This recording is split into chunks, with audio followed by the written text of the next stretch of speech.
A large portion of the Jewish nation has returned to its homeland, but the heart, soul, and mind of much of the Jewish nation are still in exile mode. This state of affairs must and will inevitably change. This is Torah Nation TV from Jerusalem, and we are speaking with the head of Machon Shilo, Rabbi David Bar-Hayim. Shalom, Rabbi Bar-Hayim. Shalom. In the Talmud Bavli, Masechet Avodah Zarah, Daf Chaf Amud Bet 20b, we find a well-known statement of Rabbi Pinchas ben Yair: Zihirut mevia lidei zrizut, zrizut mevia lidei nikiyut, nikiyut mevia lidei perishut, perishut mevia lidei tahara, tahara mevia lidei kedusha. What is the meaning of nikiyut, perishut, and tahara? What do these terms refer to? The statement to which you refer is the well-known Baraitha of Rabbi Pinchas ben Yair, who was the father-in-law of Rabbi Yehuda Nasi, the redactor of the Mishnah. And this statement, it should be noted, appears in a number of various girsaot, various textual versions. For example, in the Talmud Yerushalmi, one of the terms that you ask about, namely Perishut, does not appear at all. Both in Masechet Shabbat and in Masechet Shekalim in the Talmud Yerushalmi, this Baraitha appears, and the term Perishut does not appear there. But we will, for now, explain the Baraitha as it appears here in the Talmud Bavli and in some other sources as well.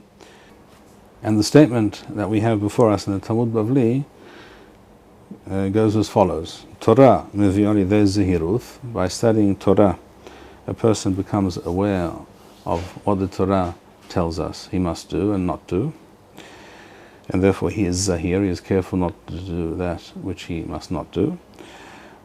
Zehirut mevi'ali de zarizut, and this also brings a person to become zariz. And regarding zariz, there is more than one explanation, but at least one explanation is that he is careful to avoid any situation in which he may find himself faced with the possibility of sinning. In other words, he learns to avoid and look ahead and understand what kind of situations should be avoided so that even the possibility of sin may not come about. It continues and says, Zarizuth mevi'ali de niqiyuth. This midah of zarizuth, this practice of avoiding all kind of sin, even situations which might lead to sin, leads to nikiyuth. And here Rashi explains nikiyuth is naki be'en het. Nikiyuth, Rashi explains, not in the physical sense of cleanliness, but of one's body or one's clothing, for example, but rather referring to spiritual cleanliness, that is to say, spiritual hygiene, being free of sin. Naki be'en het, so says Rashi. And this nikiyuth, he goes on to say, mevi'ali de perishuth. And Rashi here explains, perishuth means af midavar hamutar poresh lahamir al asmo. According to Rashi, the word perishuth refers to being somewhat ascetic and avoiding certain aspects of natural earthly existence, or at least withdrawing from them to some extent, not totally, but even certain things which are permissible, which are mutar according to the Torah, that a person may do, whether it's referring to eating or sexual relations or other aspects of earthly existence. A person is able and allowed to do certain things according to halakha, but he refrains from doing certain things as a kind of training, as a kind of extra precaution against arriving at the point where one may find oneself sinning in some fashion. So according to Rashi, Perishut refers to a kind of siyag, a kind of fence, a kind of precaution that one sets up for oneself by withdrawing further inward within the circle of that which is mutar, withdrawing a bit from the demarcation line between mutar and asur, between permissible and forbidden, and disallowing certain things which are in fact permissible. And this, says the Baraitha, this Perishut brings about a situation, a state of Tahara. And here Rashi explains, Tahor or Tahara refers to being sah, meluban, wa adif min Naki. In other words, this refers to being pure. In other words, absolutely pure and without even the slightest stain or anything reminiscent of sin. In other words, being entirely free of sin in the extreme. So it's a higher version of Nikiyuth. Nikiyuth, Rashi said, was being free of sin, being clean of any sinful activity, and Tahara refers to being absolutely 100% pristine and pure without any sin in any fashion, in any form, whatever. And this, according to the Baraitha before us, the situation or state of being Tahor brings about Kedusha, brings about holiness. That is what we find in the Talmud Bavli and in Rashi's Perush. This interpretation, or these interpretations of Rashi regarding these terms, Nikiyuth and Perishut and Tahara, are taken up and essentially copied by many of the Mefarashim, including, for example, the Ramchal in his well-known Sefer Mesilat Yesharim, which, as is well known, is based on the Baraitha of Rabbi Pinchas ben Yair, this statement that we find in the Talmud Bavli. And with regards to the midah, or the state of being Naki, Nikiyuth, the Ramchal defines this in the 10th chapter of Mesilat Yesharim as follows: Midat ha-Nikiyuth hi hayot ha-adam naki legamre mikol midah ra'a u mikol het. Being in a state of Nikiyuth means that a person is entirely free of any sin or any midah ra'a, any negative character trait or behavioral trait, etc. Such things are behind him. He has overcome all these things. That is a person who is Naki according to the Ramchal. And it's clear that the Ramchal is following the footsteps of Rashi. And the same is true of the term Perishut, which, as we said, Rashi explains refers to refraining from doing many things which are in fact mutar, which are permissible, as apparently some kind of siyag or precautionary measure from being carried away by earthly and physical pursuits. The Ramchal in Perek Yud Gimel, the 13th chapter of Mesilat Yesharim, explains the concept as follows. He says, Hine klal ha-perishut hu ma she'amru zichron livracha kadesh asmach b'mutar lach. In other words, sanctify yourself by refraining from that which is mutar. You will note it doesn't mention the word perishut here, but this is in line with Rashi's interpretation of the concept of perishut, of refraining from things which are mutar. V'zot hi ahora'atha shel hamila asma perishut. So says the Ramchal that the term itself, perishut, means liyot poresh u'marhik asmo min hadavar, but to refrain and to distance oneself from something. The word lifrosh means to distance oneself or to keep away from something. That is to say, says the Ramchal, that one forbids for oneself. One does not allow oneself to partake of something which is in fact mutar. And his intention is that by so doing he will certainly keep far away and be far removed from the actual isur, from that which is asur, from that which is truly not permitted. V'ha'inyan, says the Ramchal, and the meaning of this is as follows: Shekol davar sheyuchal lehiwaled bimenu geramat ra, anything that could lead to something negative, af al pi she'achshav eno gorem lo, even though at this moment it is not causing any such spiritual harm, v'chol sheken shenenu ra mamash, even though it's not in any way really evil, yirhak v'yifrosh mimenu, nevertheless a person should distance himself because of the possibility that it might lead to something negative. That is the meaning of the term perishut according to the Ramchal, and here too it is clear that he is following in Rashi's footsteps. With regards to the term tahara, which usually would be translated as purity, the Ramchal here states as follows in Perek Tet Zayin, or Yod Waw, as is printed here in this version quite correctly. In other words, chapter 16 of Mesilat Yesharim, it says, Hatara hi tikun halev wa mahashavoth. It is the fine-tuning and perfection of the heart and the mind and the thoughts. This language, this terminology of Tahara we find with regards to David HaMelech, who states in Tehillim Perek Nun Aleph, Lev Tahor Barali Elohim. In other words, a prayer to Hashem, Hashem, create within me a pure heart. The Ramchal continues and says, Wa'inyana, and the meaning of this is as follows. Shelo yaniyah ha'adam makom liyeser b'ma'asav. A person must train himself to act and live in such a way that he leaves no room for the evil inclination to have any impact or influence over his actions and decisions and thoughts. Ella yu kol ma'asav. All his actions should be al sada hukhma, based on wisdom and understanding, based on the Torah of what is good and what is bad, what is desirable and what is undesirable in this world, and based on fear of heaven, and nothing of his actions or even his thoughts should be based on anything to do with any inclination towards something which is sinful or to the pursuit of fulfilling and satisfying some physical appetite, but rather everything should be based on the consideration of what is correct, what is proper, and what leads to the best possible result in terms of this person remaining and continuing to be and to grow spiritually, to be as good a person, as good a Jew as he can be. So to sum up, the term Tahara, which was explained by Rashi as referring to being a higher level of Nakiyuth, in other words, being not just clean and without sin, but being absolutely pure and without any vestige of sin whatever.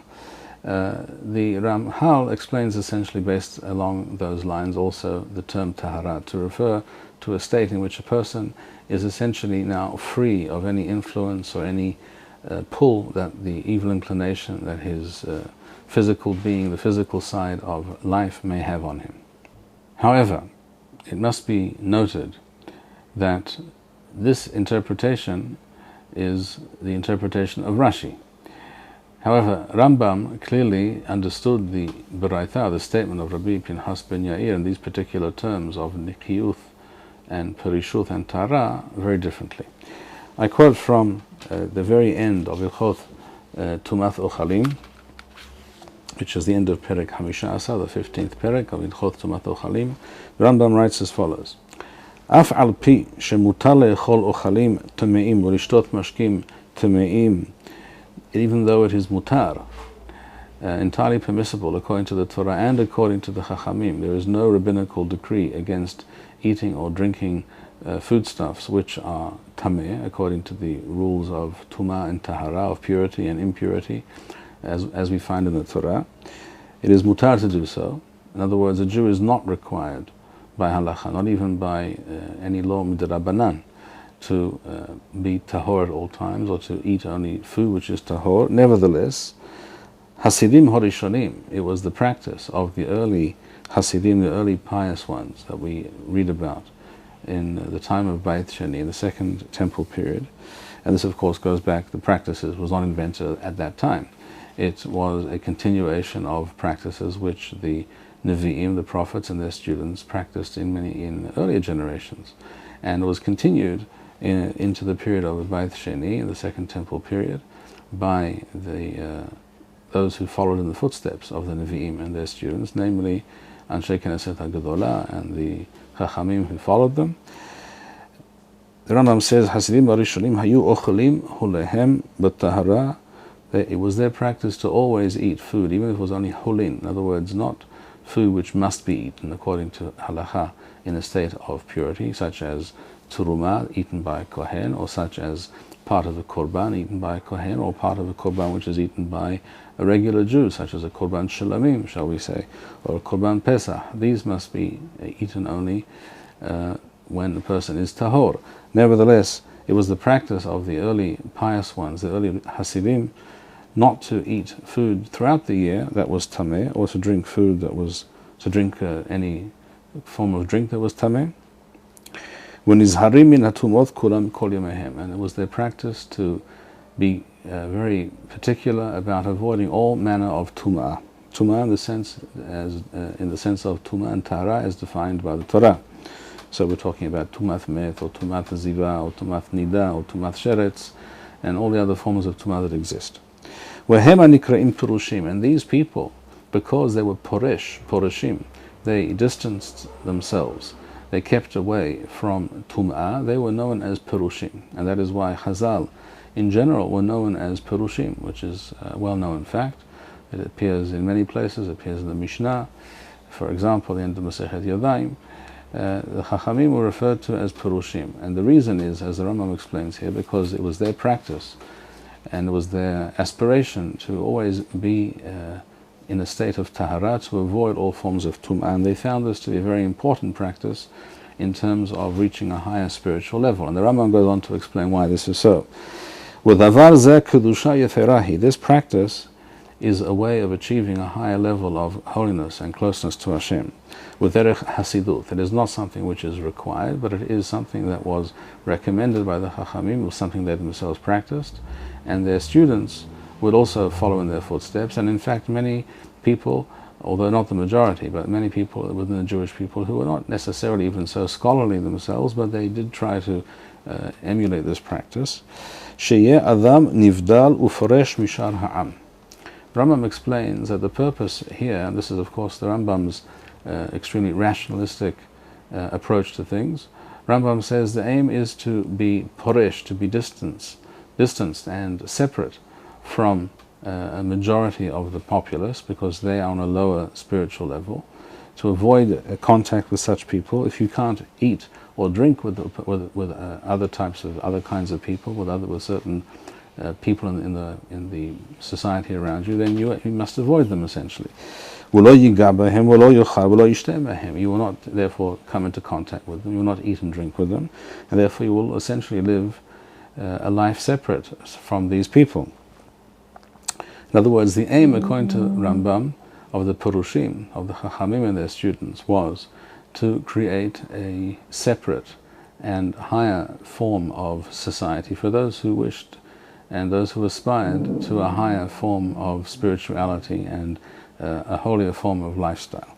And therefore, by avoiding certain things, the tum'oth that we find in the Torah, which most people would not normally avoid, an average person would have to avoid certain things. For example, when he came to visit the Mikdash during the Regel, during the festival, for example, or to eat the Korban Pesach or something of that nature. But most of the year, most people did not pay attention to these things. Whereas those who were called Perushim, or also known as Haverim, that was their practice always, to avoid such things. And thus, they were separate from most of the populace, says the Rambam.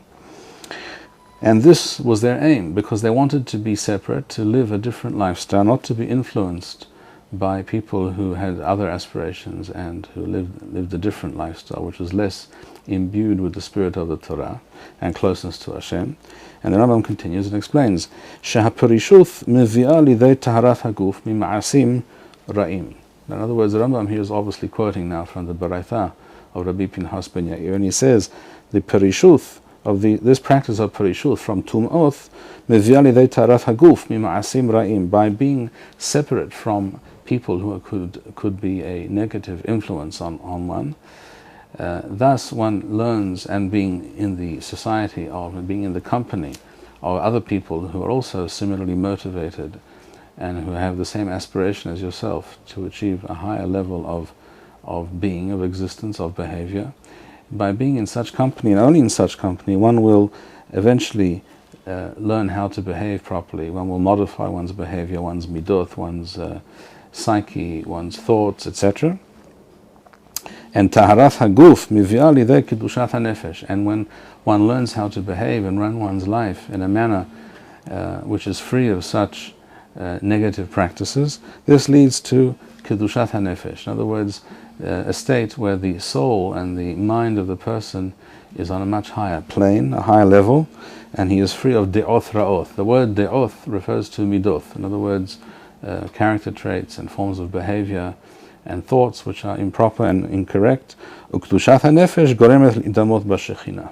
In other words, the Rambam's girsa, clearly the Rambam is quoting from this Baraitha. The Rambam was gores that Perishut mevi'ah lidei tahara, Tahara mevi'ah lidei kedusha, and kedusha mevia lidamot lashechina. So we see from the Rambam a very different understanding of this baraitha. According to Rambam, Perishut refers to the actual practice of avoiding all forms of tum'ah as defined by the Torah. It does not refer to refraining from engaging in certain practices or certain areas of life, or being somewhat more ascetic than is required according to the Torah. It does not refer to that according to the Rambam. It refers to what the term Perishut usually refers to, and that is avoiding all forms of tum'ah. And the Rambam explains why this is so, because by so doing, and again, this is the Rambam, the rationalist speaking, one will find oneself in the company of a different class of person. One will be influenced by these people, by the Chachamim and their students, and one will learn how to live one's life in the most correct and proper manner, and therefore this will lead to a situation of Tahara. Tahara meaning that one will be Tahor because one is avoiding the Tum'ah, and one is living with people who do the same, who act in the same way, and this will lead to being inspired by them and learning from them, and then you will also become a person who is more attuned to the spiritual and to that which is more elevated and sublime. And that Tahara leads to Kedusha, which leads to a state of holiness, of existence, which is closer to Hashem, and being in closer communion with Hashem. This is what the Rambam writes explicitly in the end of Yichot Tumat Ucharim, and this Perush is clearly different from Rashi, because according to the Rambam, Perishut refers to avoidance of Tum'ah. Tahara refers to the fact that a person is living such a lifestyle and avoiding Tum'ah and is therefore Tahor, and therefore with other people who act in the same way and learns from these people and is influenced by them. And this in turn leads to Kedusha, to a level of holiness and spirituality. And the Rambam is certainly not alone in understanding the Baraitha in such a fashion.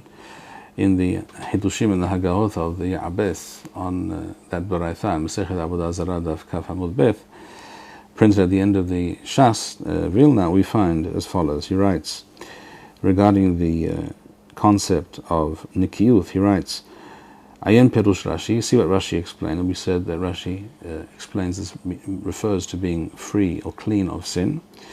Mikol Makom Kayel Nireli de Kayel Name Nikiuth Haguf Umalbusha Milichluth. It seems to me that this certainly must also include the concept of physical cleanliness of oneself, of the body, and also of one's clothing. And he goes on to quote from the Gemara Masechet Shabbat Daf Kof Yod Daled, Kol Tamid Hachamim, any student, any Torah scholar, Shenimsa Revav Al Bighado, who is his clothing is stained in a noticeable fashion, and he walks about in this manner. Hayav Mitha, he is not literally, but he's told off. He's to be chastised for this, and told that he would be deserving of being put to death. She'ahoshesh al nikiyuth nishmato, he who is concerned about the cleanliness of his soul, hoshesh gam al nikiyuth bighado, he also should be concerned about the cleanliness of his clothing. In other words, one leads to the other. If one will be concerned with nikiyuth, with cleanliness of one's self and one's clothing, this will also remind one to be kal v'homer, how much more so concerned about the cleanliness of one's soul. Why? Because his clothing, hem tachshiteha, they are the ornaments, as it were, of his body, of his neshama. Uhu davar sichli, and this is something which human reason and logic can understand. Linhog b'nikiyuth adam hacham shelo yidamer levehema, that a person, a wise person, should be clean and orderly and well presented, and not in any way be similar to an animal in his appearance or in his presentation of himself in public. That's regarding nikiyuth. So the Ya'abes stresses that the simple term nikiyuth must first and foremost be understood to refer to cleanliness in the simple, straightforward sense of the term. I would remind ourselves at this point also that one can see, for example, an example of this, one can see in the takana of Natilat Yadayim, which at least one can explain in part as having to do with nikiyuth, as cleanliness. In other words, caring about the cleanliness of one's hands before eating and before tefillah, before praying, etc. He continues the Abbas and says, with regards to the concept of Perishut and Tahara, he says, Tahara name lanafkami mashma'a. The term Tahara cannot be removed from its simple plain meaning. The word Tahara obviously refers to the opposite of Tum'ah. Dahainu satham Tahara dikra shehi hefech Tum'ah homrith she'en la mavo b'sechel kenekiyuth rak mihokei Torah. And this, of course, is different from cleanliness in the physical sense, because that can be understood on a more mundane level, according to human logic and reason. Many people, from all walks of life, not necessarily from the Jewish people, also understand and appreciate the value of hygiene, cleanliness, and the effect that it has on a person's character, etc. That is with regards to nikiyuth. With regards to tum'ah, that which is unclean, impure, I should say, according to the Torah, that is something which the mind, the human reason does not understand, and yet this is how the Torah instructs us. So this is tameh, this is tahor, this is pure, this is impure, and it is advisable to avoid that which is tahor, even though it's not an absolute that which is tameh, even though it's not an absolute requirement. And the Abbas continues, "Wehi shayu regilim ba tamidei chachamim be'Eretz Yisrael." And this was the practice of Torah scholars, both great and even small Torah scholars in Eretz Yisrael, not in Chutz La'aretz, because in Chutz La'aretz is not possible for many reasons. Kadmonim, in early generations, were Hasidim Rishonim, and early pious ones, as we said before, the Lashon of the Rambam, Ke'inyan Sheshanino, as we find in Masechet Chagira, he quotes, Yohanan ben Gamliel haya ochel al tarat HaKodesh. That it was the practice of some of the Chachamim to eat all their lives and to eat only food which was acceptable, would be considered tahor, and acceptable within the Mikdash. In other words, they demanded a very high level of Tahara of themselves. And many acted in this fashion and behaved in this way all their lives and ate only that which was tahor. And this practice leads one to a lifestyle because it is so prevalent, so present in one's life on a daily basis. From moment to moment, one has to be careful, and one is aware of what one does with his hands, with his body, where he goes, where he stands, where he sleeps, what he eats, etc. The many different aspects of Tum'ah and Tahara are such that they influence a person's entire lifestyle and his entire mindset, and therefore this leads, as the Abbas writes, this leads to a state of Hasiduth and Tarat HaLev, of piety and purity of the heart. In other words, these practices of Perishut and Tahara, which refer to avoidance of Tum'ah and living in a state of Tahara, this leads to a state of spiritual purity, a higher, more elevated, more sublime level of Kedusha and of existence in this world. In other words, the Abbas is essentially telling us that which the Rambam writes, and in fact, I myself am somewhat surprised that the Abbas does not mention the Rambam in this context, because the Rambam says exactly what the Abbas wishes to point out, and essentially the Abbas is, if not entirely disagreeing with Rashi, he's certainly suggesting that the simple and plain meaning of these terms of Nikiyuth, Perishut and Tahara, as he explained, as the Rambam explains, and not as Rashi explained. He seems also willing to countenance the idea that we could claim that these terms can be understood, and maybe were deliberately meant to be understood in both ways. But the simple plain meaning of these terms is, as he explained, Nikiyuth is physical cleanliness, which is akin in some ways to Perishut from Tum'ah. In other words, the avoidance of physical Tum'ah, which is a spiritual concept, but the manifestation, therefore, is in the physical realm, such as avoiding contact with the dead, or going to a cemetery, or contact with other objects or people who are in a state of Tum'ah. And that leads to a state of Tahara, of purity in that sense, of avoiding Tum'ah, and that then has a positive impact on a person's outlook, lifestyle, and behavior. So the terms Nikiyuth, Perishut, and Tahara, according to Rambam, and according to the Abbas, are to be understood in the more literal sense and not in the more moralistic and ethical way that Rashi presents it. And it is interesting to note in conclusion that the Ramban with the Nun in his Perishut and Tahara, the beginning of Parashat Kedoshim, where the pasuk states, "Kedoshim tihiyu ki kadosh ani Adonai Elohechem," and it's a tzivui, a commandment to be holy. This is interpreted by the Torat Kohanim, by the Midrash Halacha on Sefer Vayikra, "Kedoshim tihiyu, perushim tihiyu."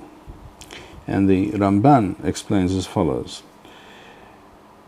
העניין כי התורה היא זהירה בעריות ובמאכלים האסורים והתירה הביאה איש באשתו ואכילת הבשר והיין. אם כן ימצא בעל התאווה מקום להיות שטוף בזימת אשתו ולהיות בסובי יין וידבר כרצונו בכל הנבלות. In other words, the Ramban, I read only some of the text, not all of what the Ramban writes. The Ramban says Perishut means to distance one's self from things which are improper and unseemly, even though they're technically permitted. For example, it is permitted, you would think on the face of it, to eat and continue to eat and to the point of bursting. In other words, to eat in a manner which is unseemly, even though it's not asur. The Torah does not forbid us to eat food which is mutar, which is permissible, does not speak of the quantity, but the Chachamim did speak of these things and did instruct us. And this is something which is derived from the Torah, from the general tenor and gist of the Torah and the Nevi'im and their behavior, etc. We see that this is improper behavior. And the same is true for many other aspects of life, says the Rambam. The same is true also of sexual relations, which with one's wife are entirely permissible. And yet, to be constantly involved in sexual relations and to the point of being obsessed with and being addicted to sexual relations, that, even though it is technically mutar, it is permissible, nevertheless it is improper and it leads a person astray. And this is one interpretation, or one meaning of the word Perushim, says the Ramban. And the Ramban continues and states, "V'chein yafrish asmo min hatum'ah." In the same way, this statement, the interpretation of the Chachamim of Kedoshim Tiyu, therefore Perushim Tiyu, means also to be Poresh min hatum'ah, afal pi shelo huzhanu mimenu b'Torah, even though the Torah does not instruct us, does not require us to be always tahor. Nevertheless, this is included in the concept of being kadosh or being parush. In other words, again, here we see that parush, according to this interpretation, is in keeping with the Rambam and the Abbas, that it refers to avoidance of tum'ah. So, what we see, interestingly enough, in the Ramban, we see the Ramban seems to have a foot in both camps. On the one hand, he agrees with Rashi that the term Perishut refers also to not behaving in excess in any area of life, even though it is technically permissible. For example, drinking wine in excess is another example he brings. The Torah does not explicitly state that it is forbidden to become drunk, but the Chachamim do tell us explicitly that it is forbidden to drink to the point of being drunk, being inebriated, even though it's not technically asur, because wine is mutar. Nevertheless, it is an improper negative practice, and it leads to negative things, and therefore a person should be poresh, he should refrain from such a practice. So it does include those kinds of practices or those forms of behavior, and that is closer at least to what Rashi was explaining. On the other hand, he also admits freely and states explicitly, the Ramban, that as Rambam and the Abbas taught us, this also refers to avoiding tum'ah in every possible way, which is also above the call of duty, but something which is highly recommended. And one final thought: the interpretation of Rashi and those who follow in his footsteps, namely that Perishut refers to refraining from certain things which are in fact mutar, and that the Tahara and Naki and Tahara refer to being free of sin, or being absolutely pure and without any vestige of sin. That interpretation is applicable equally in Eretz Yisrael and in Chutz La'aretz. It is applicable both in a time when Tumah and Tahara exist, and in a period when Tumah and Tahara do not, by and large, exist, such as the present time.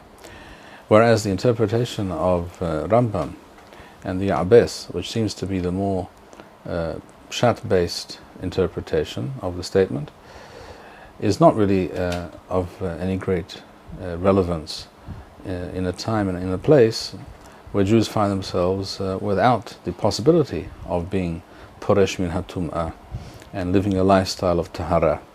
This is not possible in the Galuth. As we know, there is no Tumah and Tahara in Galuth, because all of Chutz La'aretz is considered to be Tameh, and it also is connected, of course, to the availability of Efer Para Aduma, which allows people to purify themselves from Tumat Meth, from contact with the dead, and therefore this interpretation is in many ways not very relevant during the period of the Galuth, and even in many ways not relevant at the present time.